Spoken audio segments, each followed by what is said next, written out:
Fala pessoal, tudo bem com vocês? Nós aqui em mais um episódio do Papel de Pão. Eu que estava sumido, o pessoal achou que eu já tinha abandonado o barco aqui, né? E multidão clamando: cadê ele? Cadê ele?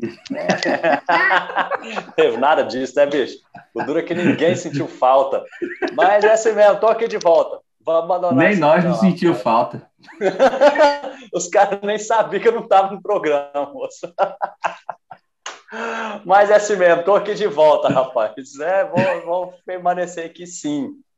E Vocês vão hoje ter que me engolir. vão ter que me engolir mesmo, rapaz. É isso aí.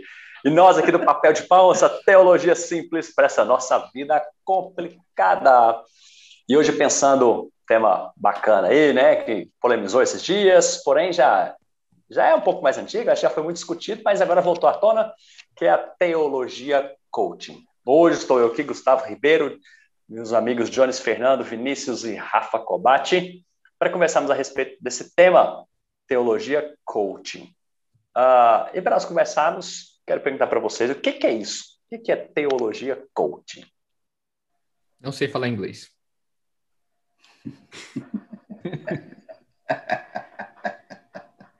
É a teologia do casaco, é isso? Coaching? Casaco? Casaco? Esse episódio vai ser muito bom mesmo. Do casaco. Eu tô vendo que todo mundo tá por dentro do tema, né? É isso aí. Boa, boa. Bora, gente. O que é teologia coaching? Eu achei que o Jones que definiu ele. Que Ele é o gosta de definidor definir aí. coisa. Então, vamos lá, é que eu vi o Vinícius tirando o áudio aí, eu pensei, agora vai, né? Bom, vamos lá. Teologia coaching, né? Teologia coaching, também chamada da nova teologia da prosperidade, é um nome que foi dado a esse movimento atual aí de alguns pregadores que têm trazido um evangelho extremamente antropocêntrico. Um Que é evangelho isso, moço? Que palavra difícil é essa? Explica isso aí para os nossos amigos aí. O que é isso? O Antropocêntrico. evangelho onde o homem está no centro, né? E o intuito desse evangelho é exatamente massagear o ego do homem.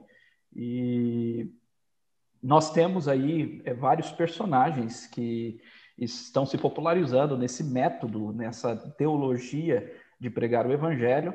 E recentemente nós tivemos uma treta aí entre o David Leonardo e o Iago Martins, por isso que está bem popularizado.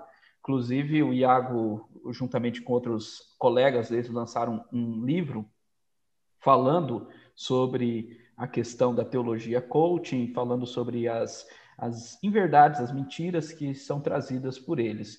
Mas o grande ponto aqui, o que é? É um evangelho que é extremamente do homem, o homem está no centro, e que tem o intuito de trazer um alívio ao sofrimento, um alívio a essas questões do mundo que nós vivemos, as adversidades que vivemos, tentando superá-las por meio de autoajuda. Né? Talvez seja essa a ideia, a definição melhor. Então, talvez a gente não pode nem chamar de evangelho, né? Não é nem um evangelho deturpado, modificado. É uma mensagem que se traz. Gente, como é que alguém aí poderia identificar uma mensagem dessa? Como é que é, assim? Como é que marca? Porque, assim, os caras têm um certo padrão, assim, né? De apresentação, de fala. Como é que alguém pode identificar isso? Eu vou ler aqui uma definição de coach de um site de coaching, não de evangelho coaching, tá? Uhum. É um curso aqui de coaching que fala assim, ó.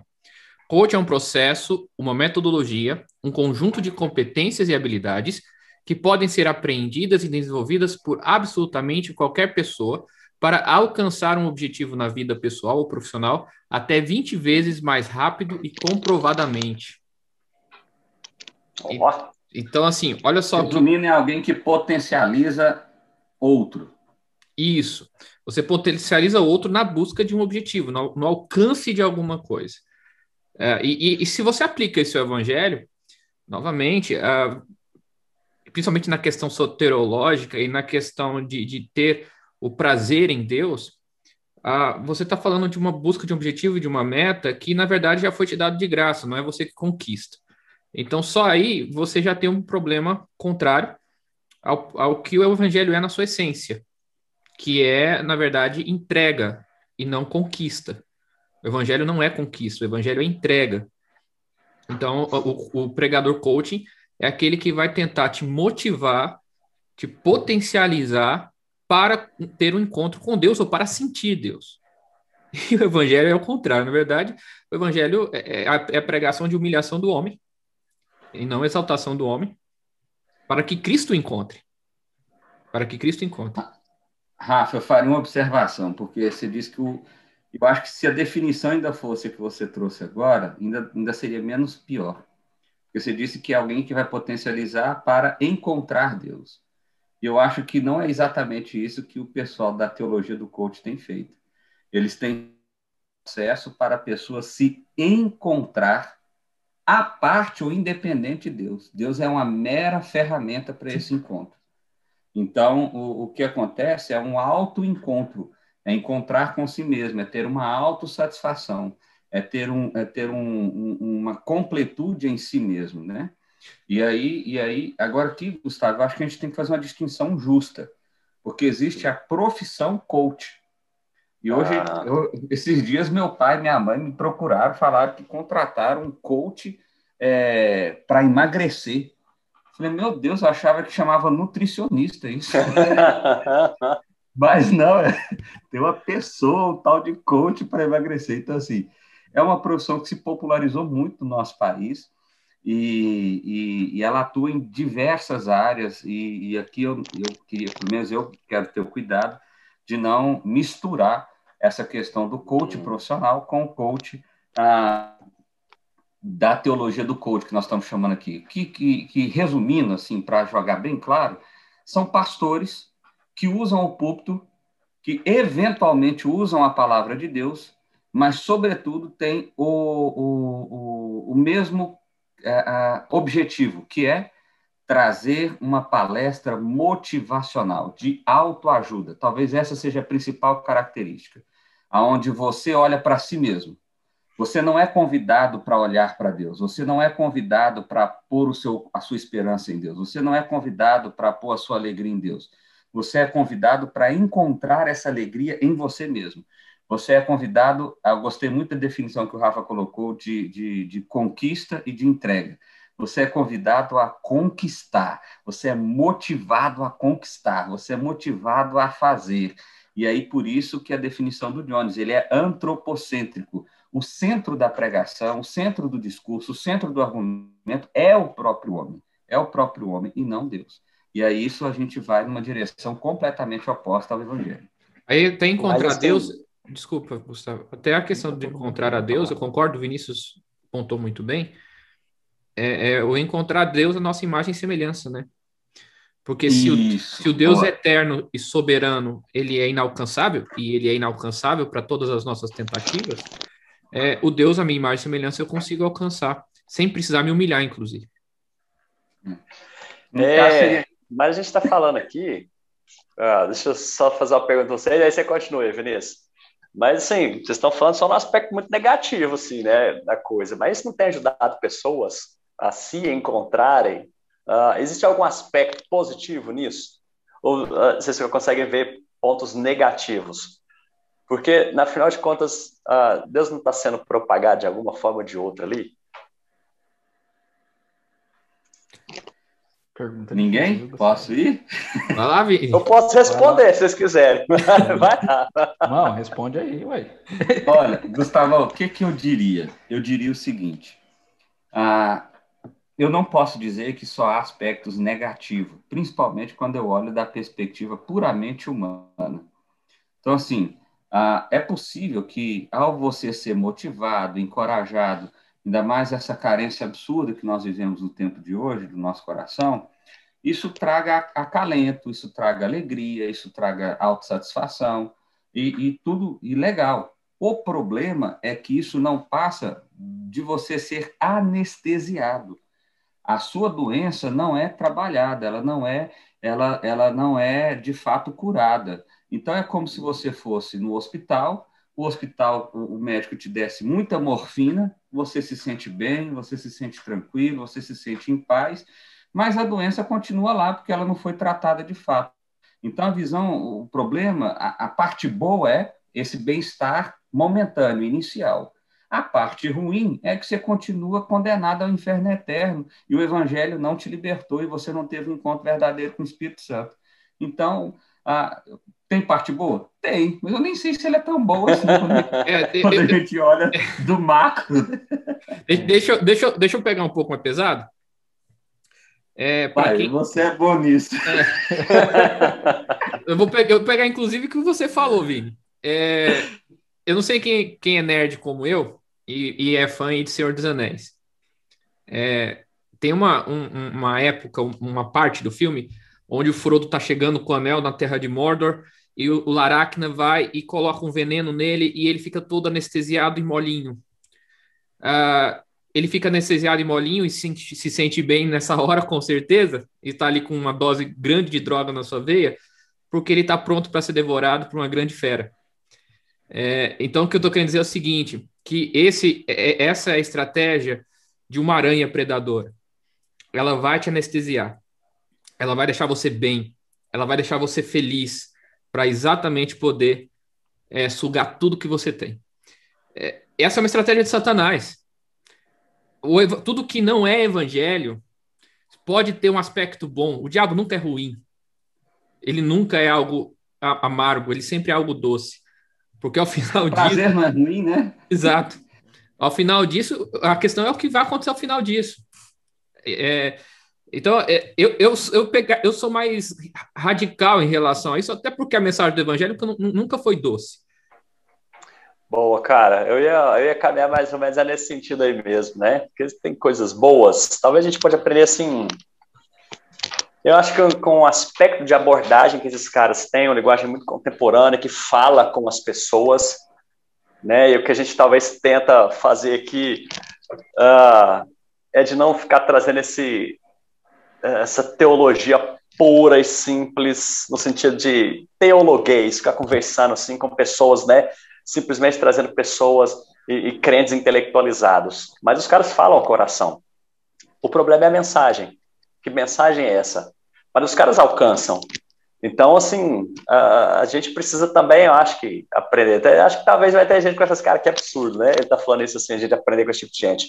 Mas os caras alcançam. Mas é como eu disse para vocês, a mensagem é errada. A mensagem é errada. Completamente. E concordo plenamente com vocês aí, né? Que se nós estamos falando de evangelho, por isso que eu até falei lá, né? Que no primeiro momento, quando fala do Jones, né, ele falou, o evangelho deturpado. Eu falei, então não é evangelho. Né? Porque o evangelho tem a ver com Jesus Cristo. O evangelho que tem... que aponta para Deus, qual que é a diferença do cristianismo que nós apontamos? É Cristo. Né? Claro, a crença em Deus, mas essa crença em Deus só é possível através de Jesus. E aí não tem simplesmente a ver com você estar bem, você se sentir bem, você pode. Aí, até tudo que vocês falaram apontando, né, esse evangelho, como é que a gente identifica isso na fala de alguém? Ele aponta para você. A gente tinha uns cânticos dentro de igrejas, das nossas igrejas que falavam isso, né? Você é um ser, você é alguém tão importante para Deus. E aí outras músicas aí também, né? Postar para a gente não ser barrado aqui. É por aí. O pecado não pode apagar. Então, assim... Gustavo, deixa eu falar um pouquinho. Fala. Eu falei assim, um evangelho deturpado, né? Pensando mesmo que a palavra que eles trazem é uma boa notícia, né? Então, nesse sentido, é um evangelion, né? Um evangelho, uma boa notícia, porque o termo significa isso. Mas é a ideia lá de Paulo, né? Um outro evangelho, né? Fake news. Evangelho, isso, é um fake news. É uma boa notícia que é falsa. Porque vai dizer, olha, o que importa é os seus sentimentos, e nesse caso ele coloca muito mais o homem no centro, por exemplo, do que a teologia da prosperidade, porque a teologia da prosperidade as pessoas vão buscar recursos, dinheiro, riquezas, etc e tal, mas pelo ato sobrenatural de Deus. No evangelho coaching, as pessoas vão buscar sucesso profissional, emocional, e também riquezas, também está incluído nesse pacote, né? Mas não pelo ato sobrenatural de Deus, mas pela sua própria disposição e força de conseguir chegar lá através de métodos, né? Então, eu sempre tenho falado que eles pregam um método e eles pregam uma mensagem, porque no final das contas, a ideia do Evangelho Coaching é o método mesmo. E é um método de como você ser bem-sucedido. E é os 5 passos para ser bem realizado nessa perspectiva. Qual que é o grande problema disso? E aí eu talvez discordaria de que nós temos coisas boas, né? Porque quando você prega algo que não vai conduzir as pessoas à salvação, ao contrário, vai produzir o auto-engano, isso é de todo ruim, né? Na verdade. Sim, pode haver coisas boas, apenas a forma deles falarem com o público, mas isso a gente não precisa necessariamente ir até eles para aprender. A gente tem que aprender a falar com o público, e existem outras pessoas que falam muito bem com o público que a gente poderia estar identificando. Mas o ponto qual que é o grande problema?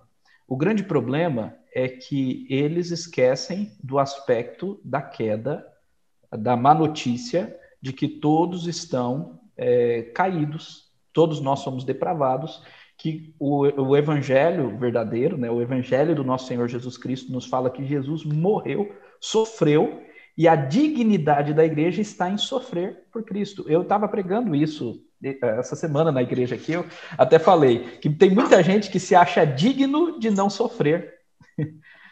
Eu sou digno de não sofrer.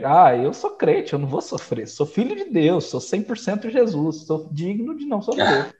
E a igreja do Novo Testamento, os apóstolos, eles ficavam alegres quando eles sofriam, porque eles foram considerados dignos para sofrer. Só uma dúvida, você pregou em Atos capítulo 5 também, não? Eu citei esse texto de Atos 5, mas eu preguei em 2 Tessalonicenses. Mas olha só, você me deu uma aplicação. Eu preguei Atos capítulo 5, domingo agora, da igreja, e eu falei exatamente a mesma coisa, né? E aí, assim, isso é bom, porque eu quero ler o versículo aqui para vocês. Olha só, Atos capítulo 5, capítulo 5, verso 41. Os apóstolos saíram do Sinédrio, alegres por terem sido considerados dignos de serem humilhados por causa do nome. E o nome aqui é uma referência ao nome de Cristo. Então, observe, Jones, o que você está falando é lindo demais, porque eu acho que essa é a beleza do Evangelho. Se a teologia da prosperidade surgiu justamente num ponto em que as pessoas estavam trabalhando, ou seja, é a geração anterior, é a geração dos nossos pais, dos nossos avós, que não tinham casa, que não tinham hospital, que não tinham nada, e aí trabalharam muito, construíram, e hoje a gente já pega uma estrutura bem melhor. Com isso eu não estou dizendo que está todo mundo bem, mas eu estou dizendo assim, há de fato um bem-estar social melhor do que se tinha há 30, 40 anos atrás. Só que agora as pessoas têm carro, as pessoas têm plano de saúde, as pessoas têm viagem de férias, mas elas continuam com o coração complicado. E aí, nesse ponto, Jones, é que eu concordo com o Gustavo, porque a teologia do coach, ela foi nesse problema. Qual o problema? Todo homem continua procurando um bem-estar, uma completude no coração, uma satisfação interna. E a teologia do coach é uma resposta a isso. Uma resposta errada? Totalmente errada. Espero que essa altura do campeonato, quem esteja nos ouvindo aqui, esteja claro. Mas o ponto é, eles estão indo no problema. E aí, nesse ponto, eu acho que isso é um desafio para nós. Porque se essa não é a resposta, qual é a resposta, então? Então, a gente deveria estar anunciando isso nos nossos cultos, anunciando isso nas nossas igrejas, né? Então, eu acho que isso desafia, pelo menos me desafia como pastor, a trazer uma resposta diante desse grande problema. Eu tenho brincado que nesse período de pandemia, de tanta live, a gente tem muita resposta para pouca pergunta. Todo mundo é especialista em alguma coisa, todo mundo sabe a resposta final para alguma coisa, mas a pergunta que realmente as pessoas estão fazendo não estão sendo respondidas. É um bom diagnóstico. Nós, como pastores, temos precisamos ter esse. Ô Rafa, deixa eu só fazer um comentário, né? Que o Vinícius citou aí que ele pregou domingo sobre isso. Eu preguei domingo em outro texto sobre isso, né? Sobre a questão de sofrermos por Cristo. Por que isso? Porque na Bíblia toda tem isso, né? Sim. Qualquer lugar que você vá na Bíblia, no Novo Testamento, você vai ver as pessoas sofrendo por Cristo. Mas eu creio, Vinícius, um reflexo da sociedade, aí eu pulo para o Rafa aí, é que nós vivemos uma sociedade, e aqui eu falo também como acadêmico de filosofia, nós vivemos uma realidade de cultura, de contexto social, de contexto filosófico, onde as pessoas elas tentam fugir e negar o sofrimento, E vivemos essa nova geração, é a geração dos iludidos, né? A geração das pessoas que querem fugir do sofrimento, que querem vida boa, vida mansa. Inclusive, as pessoas estão vendo um reflexo futuro de um colapso, né? De pessoas que não estão preparadas para o sofrimento. E aí, nessa afã de fugir do sofrimento, né, nós temos essa ilusão do sonho americano, essa ilusão de que você pode ser tudo o que você quiser. Você é o centro do seu ser, você é o centro até do ser de Deus. Né? Então, tudo Deus é você. está trabalhando para que você seja feliz. Exatamente. Esse é o problema. Rapaz, e olha isso só é uma como frase isso de tá coach, tá bom? Só para ficar claro. Legal. Isso tá em... Cara, isso não é só na mensagem. Isso invade todas as áreas, todos os aspectos, né? Pega as músicas, que hoje, assim, tá em alta, né? Os cantores aí, que estão, as bandas que estão em alta. Cara, fala muito sobre isso. O que Deus fez para mim, o que Deus realiza em mim, né? O que eu sinto, o que eu falo com Deus, da maneira como eu falo, que nem... Eu estava ouvindo a música aí, falando isso também, que a música é quase mais ou menos assim, a Bíblia fala sobre isso, alguns chamam o Senhor, mas eu ouso te chamar de... E aí, assim, é o que eu quero, mas como que isso tem a ver conosco, assim?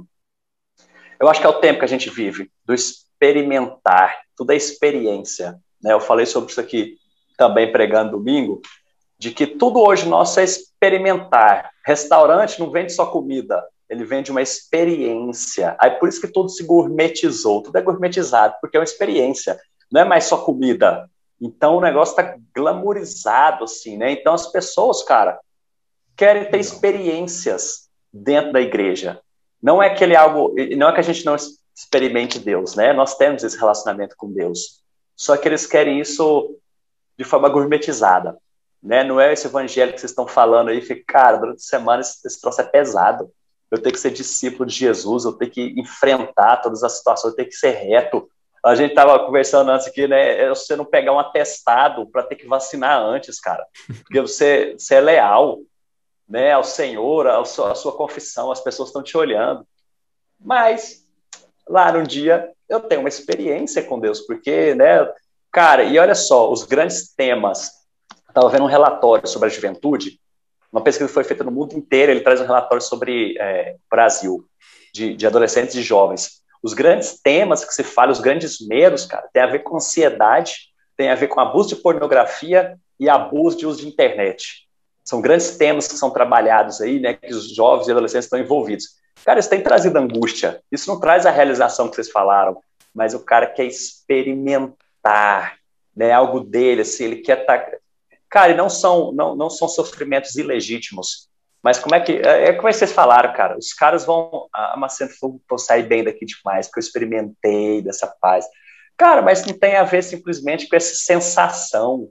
Isso tem a ver com você viver o evangelho, tem a ver com Jesus Cristo. Cara, como é que você vai controlar essa sua ansiedade? Cara, descansa em Cristo. Ele fala, não andeis ansiosos. Me busca em primeiro lugar. Não tem a ver com a sensação. Isso passa, Gustavo, pelo que o Jones falou, a realidade do pecado. Realidade do pecado. Porque como a teologia do coach ignora a má notícia, só te fica anestesiando, a doença não é tratada, e aí uma hora isso eclode, uma hora isso explode, né? O Rafa tá frustrado. Olha a cara do Rafa. Eu gosto de ouvir. A gente não deixou ele falar. Não, eu quero ouvir você. Estava assim. Gustavo, vai lá, a gente tá muito leve aqui. De alguém mais bravo no programa, vai lá. Vai lá, Rafa. Vai, Rafa, manda ver. Eu não sei por que eu tenho essa fama de brigão aqui nessa turma, eu não sei por quê. Eu também não faço ideia. Você estava falando de experiência, né? De novo, eu gosto de fazer essa comparação. A gente, os crentes principalmente, né? Gostam de bater tanto na questão das drogas, mas é exatamente o que a droga oferece. É uma experiência imediata, uma experiência extraordinária, fora do ordinário, mas que vai te levar a uma ressaca tremenda após essa experiência, que vai te deixar cada vez mais preso à necessidade de repetir isso. Por isso, os cultos e as pregações e tudo aquilo que é voltado para dar essa experiência, eles precisam cada vez inovar, trazer coisa diferente. porque uma hora isso não vai ser suficiente. O cara vai entrar num torpor, numa situação de embriaguez que nada mais se ele sente. E aí é a loucura do que você falou aí, é a loucura do que você falou, Gustavo. Do cara. Você tirou a concentração com esse negócio aí, Johnny. O cara tá zoando aqui porque o Rafa é torpor. Rapaz, vocês são requintados, viu? Eu tô no meio de uma classe aqui diferenciada. Mas essa questão de buscar experiência, que é sempre querer mais, sempre querer mais, sempre querer mais. Nunca vai ser suficiente. Você nunca vai estar cheio, pleno. E o que o Evangelho traz para a gente é plenitude. É isso que o Evangelho nos traz.